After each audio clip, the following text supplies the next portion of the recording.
আসসালামু আলাইকুম রাহমাতুল্লাহ।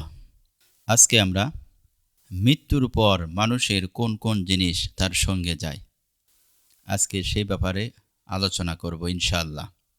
হাদিসটা এসেছে আবু হুরায়রা রাদিয়াল্লাহু তাআলা আনহু থেকে। সহিহ মুসলিম শরীফের হাদিস 4310 নম্বর।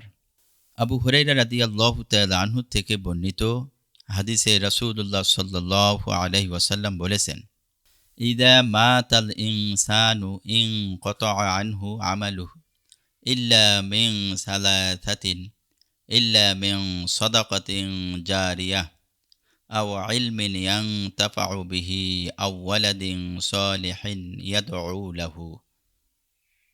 অর্থ, মানুষ মৃত্যুবরণ করলে তার যাবতীয় আমল বন্ধ হয়ে যায়, তবে তিনটি আমল বন্ধ হয় না।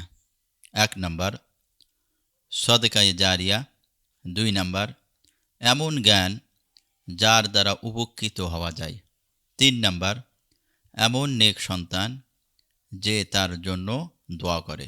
সহিহ মুসলিম 4310 নম্বর হাদিস। মূলত জানাজার নামাজ প্রথম থেকে শেষ পর্যন্ত মৃত ব্যক্তির জন্য দোয়া স্বরূপ। আল্লাহ তাআলা রব্বুল আলামিন আমাদের সকলকে সদকায়ে জারিয়া এবং এমন জ্ঞান যে জ্ঞানের দ্বারা উপকৃত হওয়া যায়, আর এমন নেক সন্তান যারা শুধু দোয়া করবে আমাদের জন্য, এরকম তিনটা পথের অধিকারী আমাদের সকলকে হওয়ার তৌফিক দান করুক। আল্লাহুম্মা আমিন। যারা চ্যানেলটি সাবস্ক্রাইব করেন না, সাবস্ক্রাইব করে দিবেন।